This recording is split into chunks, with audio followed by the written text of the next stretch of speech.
Bonjour à tous et bienvenue dans Smart Patrimoine. Smart Patrimoine, l'émission qui vous accompagne dans la gestion de vos finances personnelles, mais qui décrypte également avec vous les actualités et les enjeux du secteur de la gestion de patrimoine. Et au sommaire de cette édition, nous commencerons comme d'habitude avec les clés de l'IMO, le rendez-vous immobilier de Smart Patrimoine. En l'occurrence, nous reviendrons sur le taux d'usure. Ce taux d'usure qui a été augmenté pour le troisième trimestre 2022. L'augmentation est-elle suffisante pour faire passer des dossiers alors que les banques relèvent elles aussi leur taux de crédit immobilier? Nous en parlerons dans un instant avec Ludovic Usieux, cofondateur d'Artémis Courtage.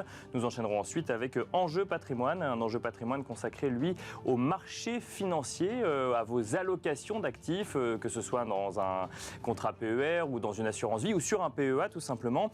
Des marchés financiers qui ont pas mal dévissé depuis le début de l'année. Nous nous poserons la question avec Léonard Cohen, président de Ginger AM, de l'approche du risque dans un contexte comme celui-là et surtout pour la deuxième partie de l'année. Bienvenue à vous tous qui nous rejoignez. Smart Patrimoine, c'est parti. Et nous commençons donc comme tous les lundis avec les clés de l'IMO, le rendez-vous immobilier de Smart Patrimoine. Et aujourd'hui, nous allons plus particulièrement parler de crédit immobilier et revenir sur ce taux d'usure qui augmente donc légèrement pour le troisième trimestre de l'année 2022. Mais augmente-t-il suffisamment pour permettre aux dossiers de passer face à l'augmentation des taux de crédit immobilier pratiqués par les banques? Pour en parler, nous avons le plaisir de recevoir sur le plateau de Smart Patrimoine Ludovic Usieux, cofondateur d'Artémis Courtage. Bonjour Ludovic Usieux. Bonjour. Bienvenue sur le plateau de Smart Patrimoine. Donc, le taux d'usure augmente légèrement. Si on regarde par exemple pour les crédits sur une durée de 20 ans et plus, on est à présent à 2,57%. On rappelle que le taux d'usure est calculé sur la base des 3 trimestres précédents. C'est la moyenne du TAEG. On pourra revenir sur ce que c'est sur les 3 trimestres précédents. Est-ce que cette nouvelle hausse du taux d'usure, dans un contexte où un certain nombre d'acteurs de marché demandaient une révision du mode de calcul, suffit aujourd'hui à faire passer des dossiers face à la remontée des taux qu'on voit au sein des banques françaises? Absolument pas. C'est une hausse importante. 17 points de base. On était à 2,40 sur le trimestre précédent. On est à 2,57 maintenant sur les durées d'emprunt allant de 20 ans à 25 ans. C'est une hausse conséquente si on la prend objectivement. Par rapport au contexte actuel, pas du tout. Je rappelle ce qu'est le taux d'usure, c'est le taux maximum au-delà duquel les banques ne peuvent pas prêter d'argent pour un crédit immobilier. Bien sûr, mécaniquement, ça c'est légal. Mécaniquement, et c'est légal, effectivement. Le problème, c'est la structure du taux d'usure qui, aujourd'hui, est complètement anachronique. Le taux d'usure est calculé sur les fonds qui sont décaissés le trimestre précédent. Donc, il a été publié le 1er juillet, 2,57 sur 20 ans et plus. Cela concerne donc les prêts qui ont été décaissés du 1er avril au 30 juin. D'accord. Ouais. Ces prêts ont été décaissés donc, sur ce trimestre, mais les dossiers ont été initiés un trimestre encore avant, puisque la durée, entre le moment où on signe une promesse de vente et le moment où les fonds décaissés, sont d'environ 3 mois. Donc, on a des crédits qui ont été négociés entre la fin de l'année 2021 et le début de l'année 2022, enfin, qui ont été négociés à ce moment-là, qui ont été décaissés sur ce trimestre, et qui servent effectivement d'appui et de référence au taux d'usure publié le 1er juillet. D'accord. Alors ça c'est intéressant parce qu'effectivement, on le sait que le taux d'usure est calculé sur les 3 mois précédents. En revanche, comme c'est calculé sur les fonds décaissés, ça veut dire que c'est calculé sur la base de taux qui auraient pu être négociés avant même ces 3 mois précédents. Donc exactement. On reviendrait sur des taux négociés il y a 4-5 mois et donc plus avantageux. Mais bien plus que ça, ouais, c'est des taux qui ont été négociés soit en fin d'année dernière, soit en début de cette année, à un moment où il ne se passait rien, en tout cas au niveau des taux. C'est-à-dire que les taux étaient parfaitement plats. On empruntait toute maturité confondue aux alentours de 1%. Que vous empruntiez sur 25 ou 20 ans, c'était un taux moyen. Sauf que depuis le mois de mars, depuis l'entrée dans le conflit russo-ukrainien, depuis l'inflation qui augmente chaque mois de plusieurs pourcents, les taux de crédit augmentent. Bien sûr, on voit l'OAT augmenter, donc mécaniquement les taux de crédit immobilier augmentent. Et on est aujourd'hui sur des taux, on va dire des taux d'entrée de barème dans les banques pour 20 ans et plus, pour des profils, on va dire, de primo-accédants, c'est-à-dire avec des revenus modestes parce que début de carrière professionnelle et un apport modeste parce que 25-30 ans, on se retrouve avec des taux à l'entrée qui sont à 2% ou plus, avec un taux d'usure à 2,57. Là, vous parlez de taux de crédit immobilier. Oui, le taux de crédit immobilier. Je rappelle qu'il faut ajouter pour le calcul du taux d'usure l'assurance emprunteur, les frais de garantie, les différents frais de dossier bancaire ou de courtier. Ce qui veut dire que mécaniquement, quand on emprunte à 2% ou plus aujourd'hui, on tape l'usure, comme on dit, et donc on se voit refuser d'emprunter pour des considérations qui sont des considérations de taux de crédit immobilier et pas autre chose. On se voit refuser le dossier purement et simplement. Il n'y a pas d'aménagement possible aujourd'hui pour faire rentrer ça dans le taux d'usure quand on est justement sur ce profil de primo-accédant dont je comprends que c'est les plus touchés aujourd'hui par la mesure. Il y a deux profils qui sont particulièrement touchés par ce taux d'usure. Les primo-accédants, parce qu'ils ne peuvent pas bénéficier des meilleurs taux de crédit et des meilleures négociations pour les considérations que je viens d'expliquer. Et puis, comme le taux d'assurance emprunteur est aussi inclus dans ce calcul, les emprunteurs au-delà de 45 ans, qui vont avoir là aussi mécaniquement un taux d'assurance plus important, sont aussi particulièrement fragilisés par ce nouveau taux d'usure. Et alors du coup, est-ce que du coup ils sont automatiquement exclus du crédit ou est-ce qu'on peut trouver des aménagements quand même? Parce que je sais que l'assurance emprunteur, par exemple, ça a été un sujet dont on a beaucoup parlé en lien avec les différentes lois qui ont pu être votées et la dernière en date qui permet justement de pouvoir changer d'assurance emprunteur à tout moment, justement avec cet argument de dire l'assurance emprunteur coûte trop cher par rapport au coût global du crédit et le fait de pouvoir en changer quand on veut permet de réduire ce coût. Est-ce que c'est un des aménagements possibles ou lorsqu'on discute avec son banquier au début, c'est ça qui fait foi vis-à-vis du taux d'usure? Alors, vous avez raison. En tout cas, le seul aménagement possible aujourd'hui, on voit bien que les taux ne sont plus franchement négociables avec les banques ou vraiment dans de petites mesures, que les frais de garantie ou les frais de dossier bancaire ou courtage représentent entre 0,05 et 0,10, ce qui est une goutte d'eau dans l'océan. La seule chose qu'on peut encore négocier aujourd'hui pour retourner du bon côté du taux d'usure, c'est l'assurance emprunteur.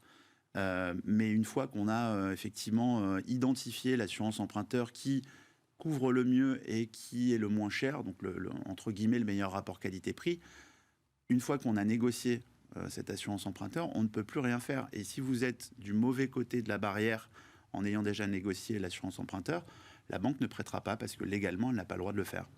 Alors, on a vu dans l'actualité un certain nombre de professionnels du crédit, mais même de l'immobilier en général, militer pour un nouveau mode de calcul du taux d'usure. Qu'est-ce que ça permettrait? Ça permettrait donc du coup de faire passer des dossiers parce que, en fait, pour bien comprendre ce qui est remis en cause, c'est le principe du taux d'usure ou le fait que, comme il est calculé sur les mois précédents, dans une période de hausse rapide de taux, du coup, ça fait mécaniquement sortir des dossiers. Nous, on ne remet pas en cause le taux d'usure. Le taux d'usure est une bonne mesure qui permet effectivement de protéger les emprunteurs de pratiques commerciales qui, au conditionnel, pourraient être un peu abusives. Ce n'est pas du tout notre fondement. Nous on demande à ce à ce que la méthode de calcul soit modifiée, qu'il y ait un peu plus d'instantanéité, parce que là, on vient de se le dire. Oui, on parle de 3 mois en avant, voire 6 mois en avant. Oui, d'accord. En arrière, pardon. En arrière, ouais. C'est 6 mois en arrière, dans une période où on nous transmet des barèmes de taux tous les 15 jours, vous comprenez bien que c'est plus satisfaisant. Et puis, on demande à ce que l'assurance emprunteur, dans un contexte de taux bas, comme c'est encore le cas, même si on emprunte aux alentours de 2%, ça reste des taux bas, on demande à ce que l'assurance emprunteur soit au minimum forfaitisée pour que tous les emprunteurs aient une assurance emprunteur qui représente la même chose dans le taux d'usure. D'accord, ouais. Ou même exclu de ce calcul de taux, puisque l'assurance emprunteur ne devrait pas être un frein à l'emprunt quand les conditions de solvabilité de l'emprunteur sont correctes. Aujourd'hui, est-ce qu'emprunter aux alentours de 1,80, 2%, c'est emprunter à des taux toxiques, à taux fixe, dans une inflation qui est 3 ou 4 fois supérieure? Est-ce que c'est vraiment rendre un mauvais service aux emprunteurs? Je ne le crois pas. À taux réel, on est à un taux négatif. Aujourd'hui, quand on emprunte à 2% et que l'inflation est à 8, 9, 10%, ça ne pose pas de problème structurel. Je rappelle qu'en France, les taux sont fixes et que si on emprunte aujourd'hui en 2022 sur 20 ans, en 2042, on aura toujours des mensualités à 2% taux fixe. Et si la mensualité négociée aujourd'hui était de 1 500 € par mois, elle sera de 1 500 € dans 20 ans. C'est quand même un formidable rempart à l'inflation. Et ces taux ne devraient pas être un obstacle à l'emprunt aujourd'hui. Le mode de calcul, à notre avis, doit être revu pour donner une respiration à un marché immobilier qui se contracte très fortement, même si les indicateurs aujourd'hui sont encore sur le premier trimestre, sur les avant-contrats, à un moment où tout allait bien. Nous qui sommes au cœur du système, on va dire en direct, on reçoit les projets, les calculs d'enveloppe, les emprunteurs qui se lancent dans un projet immobilier. qui ont besoin d'être rassurés sur la somme d'argent qu'ils peuvent emprunter et qui vont visiter des appartements ou des maisons demain, après-demain, la semaine prochaine. Ça veut dire que ça peut faire baisser les prix de l'immobilier, ou en tout cas, vu que ça fait baisser la capacité qu'on a à payer, en fait, où on a de l'épargne en plus, où en fait, on ne peut plus acheter aussi grand que ce qu'on voulait acheter, ou en tout cas aussi élevé en termes de prix que ce qu'on pouvait imaginer il y a quelques mois. Ce qui est une certitude aujourd'hui, et on s'en rend compte jour après jour, pour tous les profils et pour toutes les régions dans le réseau Artemis, c'est que les délais, les durées de transaction s'allongent, que ce soit la négociation de l'appartement, de la maison ou du crédit. Il y a beaucoup plus de temps.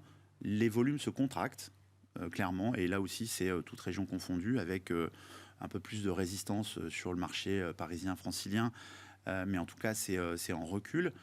Quand les délais s'allongent, que les volumes se contractent, en général, la marge d'après, c'est qu'effectivement que les prix diminuent. Et c'est probablement la conséquence des prochains mois.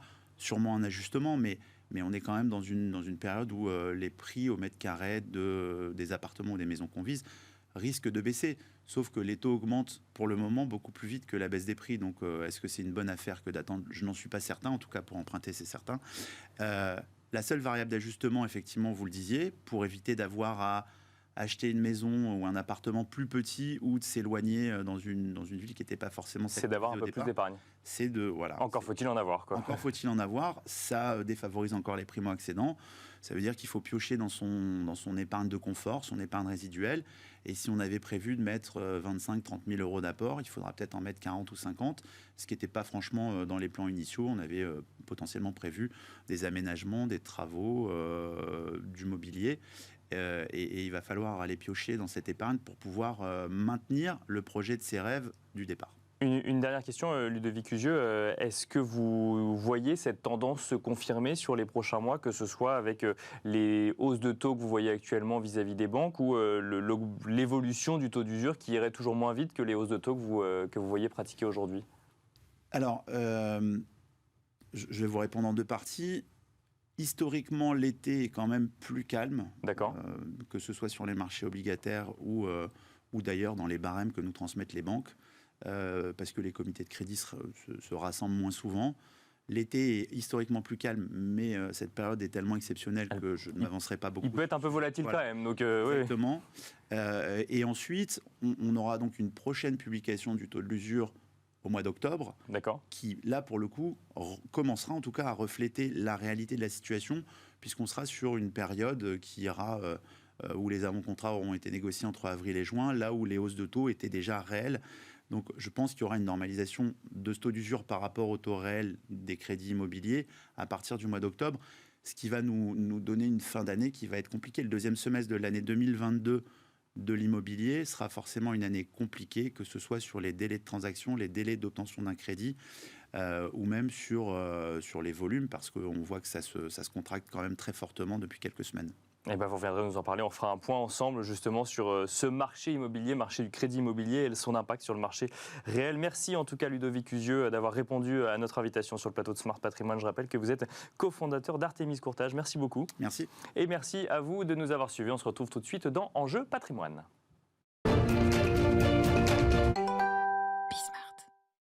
Et nous enchaînons à présent avec Enjeu Patrimoine, un enjeu patrimoine consacré au marché action ou au marché financier de manière générale, puisque nombre d'entre vous, dans la gestion de leur patrimoine, que ce soit via des véhicules d'assurance vie, de PER ou des PEA ou d'autres types de véhicules, sont investis sur les marchés financiers. Et ceux qui suivent ça de près ont pu constater quand même que ces marchés financiers, depuis 3 mois, voire même depuis 6 mois, reculent dans leur majorité, pour ne pas dire à l'unanimité, en tout cas sur les marchés occidentaux. On voit par exemple le CAC 40 qui perd entre 17 et 18% depuis le 1er janvier de cette année. Et chose non commune, les marchés actions baissent et les marchés obligataires baissent, alors que normalement il y a une sorte d'effet de vase communicant entre les deux, ce que l'on ne voit plus depuis quelques mois. Une situation assez anxiogène pour un certain nombre d'investisseurs, et nous avons voulu tenter d'y comprendre, d'y voir un peu plus clair en tout cas, avec Léonard Cohen, président de Ginger AM. Bonjour Léonard Cohen. Bonjour Nicolas. Bienvenue sur le plateau de Smart Patrimoine. On va essayer de comprendre ensemble quelle approche de risque ou quel risque on peut voir réellement sur ces marchés financiers. C'est vrai que quand on regarde ça de l'extérieur, on voit des marchés actions qui reculent dans leur globalité, que ce soit en Europe ou aux États-Unis. On voit des marchés obligataires qui reculent également. Et on voit dans le discours des commentateurs ou des analystes des termes de plus en plus anxiogènes. Donc il y a eu le recul des marchés financiers. Maintenant, on parle de récession en lien avec une stratégie des banques centrales qui pourrait avoir un impact sur la croissance en Europe ou aux États-Unis. Comment est-ce que vous regardez cette situation ? J'ai envie de vous poser la question de manière très générale, non pas pour nous dire si oui ou non il y a une récession, non pas pour savoir si oui ou non les marchés vont rebondir, mais comment est-ce que vous regardez le risque sur les marchés financiers aujourd'hui, Léonard Cohen ? Alors d'abord, il faut repartir à la base, si vous me permettez. Bien sûr. Imaginez un plongeur qui est en stage d'apnée. Voilà, il doit faire de la plongée en apnée. Bien sûr. C'est la 3e fois consécutivement qu'on lui replonge la tête sous l'eau. Cette image, elle est simplement pour vous montrer que c'est la même séance, et pourtant, c'est 3 événements consécutifs qui amènent à cette situation. Alors, quand on vous replonge la tête sous l'eau, la première des choses, c'est qu'il y a de la panique. Donc, la première étape pour n'importe quel gérant, c'est de garder son calme et d'analyser son processus de gestion. La deuxième chose que l'on peut dire par rapport à cette analogie, c'est que, comme vous l'avez très bien dit, on est parti de l'inflation, l'idée d'inflation. Cette inflation, elle était due à une reprise économique, à la croissance et à des problèmes d'approvisionnement, donc des prix qui se mettaient à monter. Face à cette hausse des prix, vous avez eu une remontée des taux obligataires qui a été logique et qui a amené, du coup, à une baisse des actifs obligataires. Et là, pour le coup, on était dans un mécanisme que tout le monde comprenait. Absolument. D'autant plus qu'une partie du marché action, continuait de monter.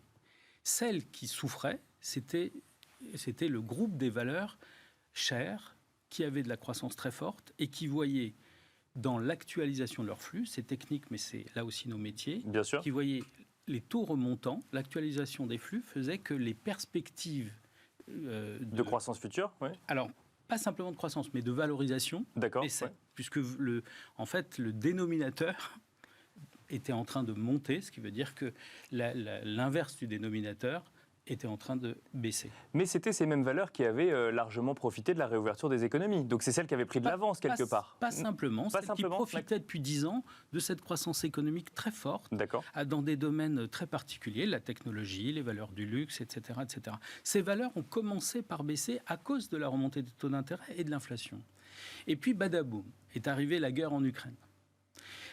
Et tout ceci s'est mélangé à la situation de remontée des taux d'intérêt et progressivement, alors que les banquiers centraux étaient en train de lutter, allaient commencer à lutter contre l'inflation, eh bien, vous avez eu cette mécanique d'enrayement de la croissance économique pour 3 raisons. Les problèmes d'approvisionnement, donc moins de ventes. Parce que pour la croissance, il faut que les entreprises vendent. Pour qu'elles vendent, il faut qu'elles puissent produire. Et moins de ventes, ça veut dire un numérateur, la croissance des bénéfices qui baisse. Bien sûr. Ça peut être compensé par des hausses de prix. Donc certains groupes de valeurs continuaient de progresser en bourse. D'accord. Et donc vous aviez encore une petite poche de résistance. Alors je vous laisse finir effectivement sur les 3 arguments, puis ensuite, vous avez eu un deuxième phénomène qui est arrivé, c'est la hausse du prix des matières premières et des coûts supplémentaires qui sont apparus. Bien sûr. Donc ça amplifie l'inflation, ça donne encore plus envie aux banquiers centraux d'intervenir, et du coup, un nouveau tri se fait, notamment celles qui utilisent le plus les matières premières pour notamment les valeurs industrielles qui ont souffert. Et enfin, au mois de juin, c'est la dernière vague. Alors là, on est dans la boucle qui boucle. Ce n'est plus l'inflation, ce n'est plus simplement la récession. C'est potentiellement des éventuels rationnements dus au problème de livraison de gaz, de pétrole, etc. Toujours en lien avec la guerre sur le sol ukrainien actuellement. Et ça, on ne peut pas le maîtriser. Donc en fait, votre plongeur qui est sous l'eau, là, il panique de plus en plus. Il se dit, mais comment je vais faire ? Et donc le vrai sujet, il est double pour un gérant. Il est, d'analyser, de garder son calme, de ne pas sombrer dans la panique, de regarder, parce que c'est notre métier, bien sûr, malgré tout les valorisations en révisant les scénarios. Et deuxièmement, y a-t-il des solutions ? Eh bien, je me permets de dire qu'on est déjà dans le début de la solution. D'accord, déjà actuellement ? Oui. Mais puisque la récession, le ralentissement se met en place, mécaniquement, il y a des ruptures d'approvisionnement qui ne vont plus être. Il y en a qui vont rester avec la guerre en Ukraine. Mais parce qu'il y aura moins de demandes, c'est ça ? D'accord, c'est ça. C'est parce que c'est toujours un lien, un équilibre entre l'offre et la demande. Absolument. Et le fait qu'il y ait moins d'offres, s'il y a moins de demandes de l'autre côté, n'est pas un problème, mais ça veut dire quand même moins de croissance. Ça veut dire que ponctuellement, vous avez une rupture de croissance. Et ça veut dire que et c'est pour cela que depuis quelques semaines, vous n'avez plus qu'un seul mot à la bouche de tous les intervenants. Récession, récession, récession, récession. Alors on rappelle que récession, c'est deux trimestres de croissance négative consécutive. Ça peut être technique comme ça peut être réel. Après, effectivement, chacun a son scénario. Alors moi, il y a deux questions que j'ai envie de vous poser, parce que quand on entend effectivement tous les commentateurs, quand on lit toutes les analyses, qu'on soit gérant, comme l'exemple que vous venez de donner, ou qu'on soit particulier et en rendez-vous avec son gestionnaire de patrimoine ou avec son gérant, on essaye de comprendre un petit peu. Alors moi, il y a quand même deux choses que j'entends régulièrement. On va revenir sur les multiples de valorisation pour expliquer réellement un petit peu comment ça fonctionne sur les marchés financiers. Mais avant, j'entends des opérateurs de marché dire oui, mais en fait, effectivement, on est en train de changer de paradigme et de revenir à des choses qu'on a connues il y a 40 ans ou autres. Et là, vous nous disiez, par exemple, qu'on a eu 10 ans de croissance économique, ce qui fait que tout allait bien. Donc, en fait, on se laissait porter. Et là, il faut accepter de revenir dans un contexte un peu différent de celui qu'on connaissait, mais ce n'est pas pour autant que ça devient dramatique.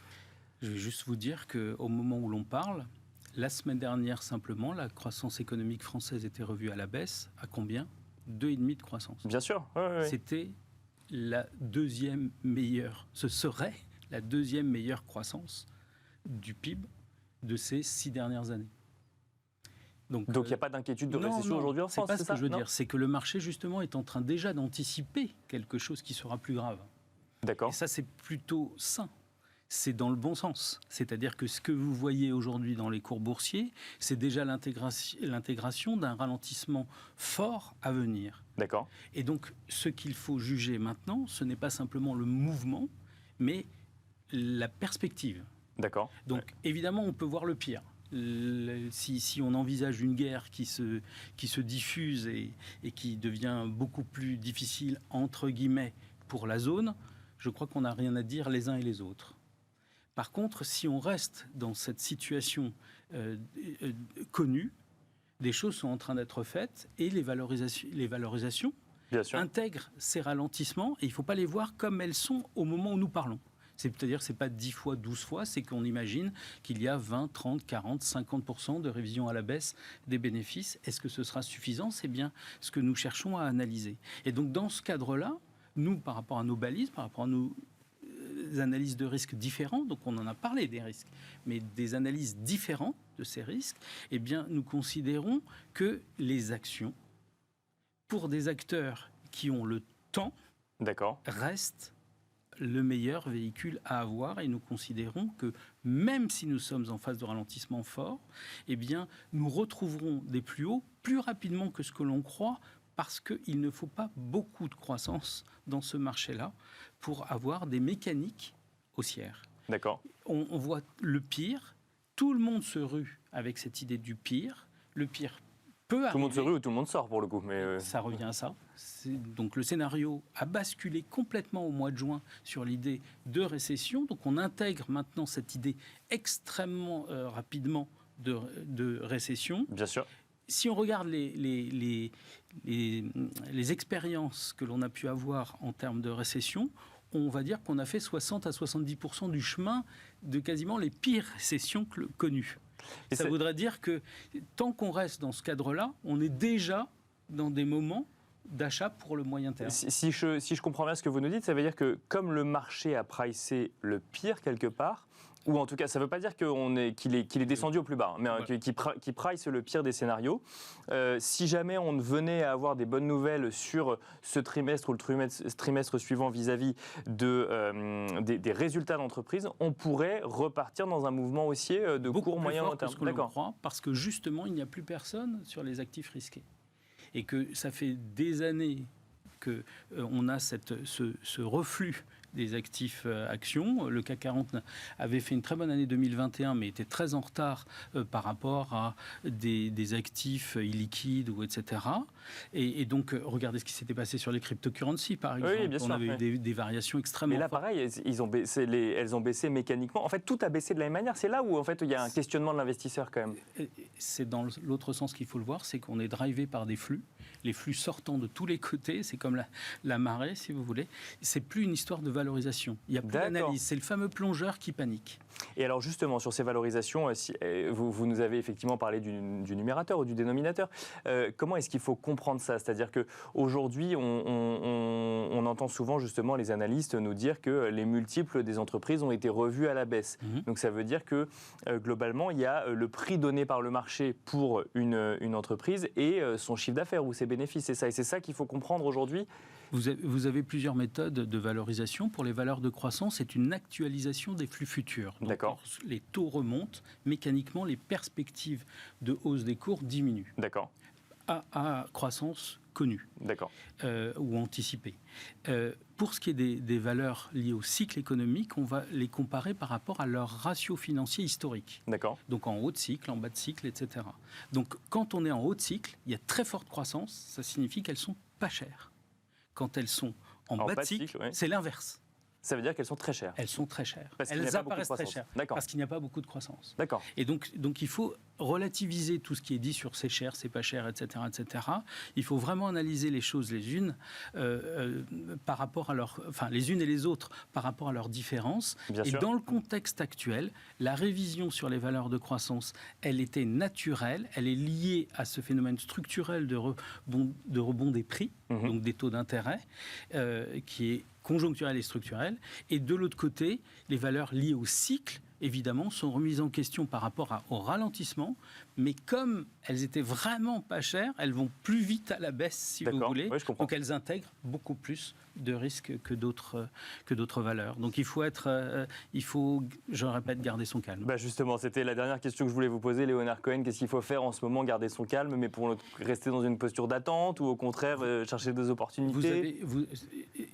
C'est sûr que vous avez des interlocuteurs, enfin des téléspectateurs, qui ont des horizons de travail qui sont complètement différents par rapport à leur placement. Bien sûr. Quelqu'un qui a du temps, ce sont des opportunités d'achat pour les actifs risqués.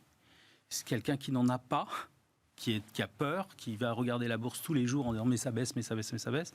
Il ne faut pas être en bourse. Il ne faut pas se casser la tête. Moralité, aller en bourse quand vous avez du temps finalement. Oui, c'est ça. Quand vous voulez investir sur le long terme. Mais ça reste, c'est tout ce qu'on nous a enseigné. Donc c'est pas aujourd'hui que ça va changer. Par contre, ce sont des opportunités. Quand vous avez des baisses de 20 à 30%, vous avez des opportunités. C'est mécanique et il faut en être conscient.